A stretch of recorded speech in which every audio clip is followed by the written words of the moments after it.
On today's episode at Auto Oracle, we have a very special guest coming all the way from South Korea, the 2020 Kia Telluride. Brand new vehicle, newish platform, coming all the way from Korea. How's it holding up? That's everyone's question. Can they get luxury for cheap, or is there a price to pay? So in typical Auto Oracle fashion, we're going to be covering four major components. Powertrain, auxiliary. This has to do with all the fancy buttons inside that you press to feel important with the nice icons on them. Body, fit, and finish. And then we're going to close up with an overall rating. If you want to skip to any of the portions, please click on them and you can avoid listening to me ramble on. That's pretty cool. Powertrain. Now, whenever we buy a car, we hope it's not a complete turd and that it starts. We owe that to quality engineers that are actually much smarter than us to put together vehicles and engines that actually work.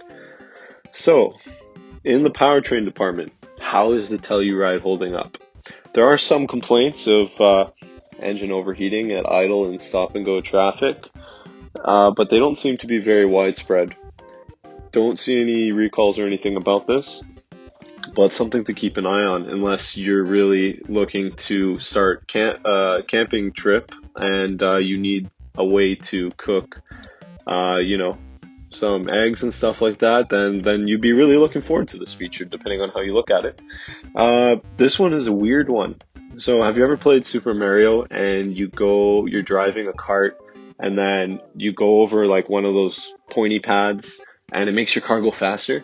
Well, with the Kia Telluride, you don't even need to play Super Mario. When you're decelerating, your car starts slowing down, and all of a sudden, it starts slowing down really fast. So it's like the opposite of what's happening in Super Mario, but you're on the road and there's other cars around you.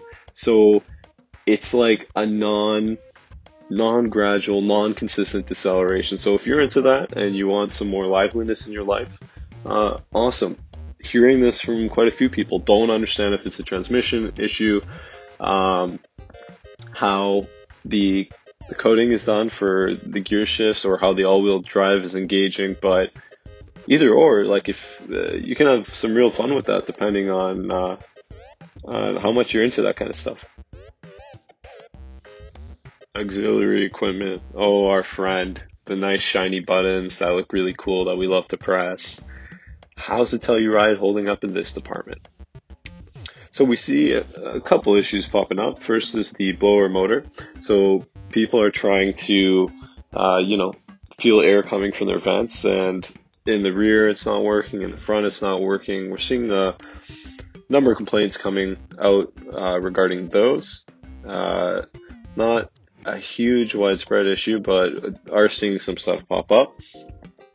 And a really weird one, actually.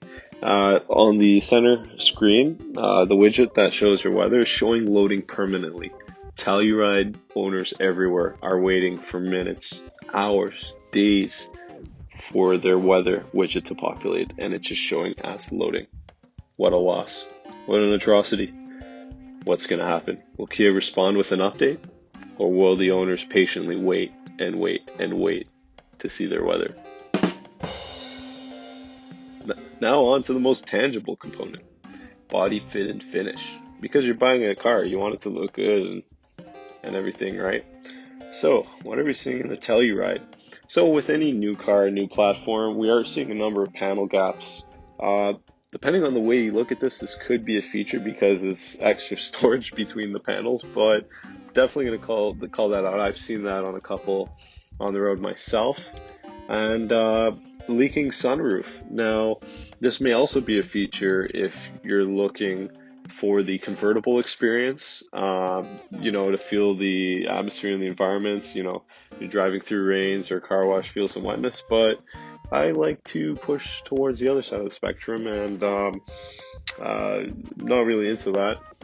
But there are some reports coming out of leaking sunroofs, and it's good to call these out. So to summarize my review and what we think out of 10 the Kia Telluride scores in terms of early stages and reliability.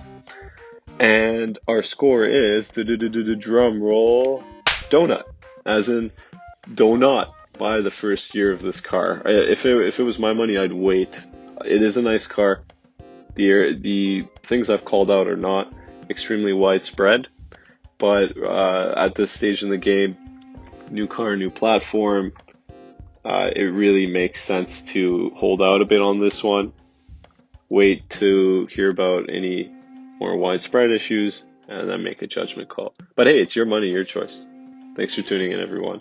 Let me know what you think of the Telluride below, or if you have one and how it's been treating you. Thank you. Bye.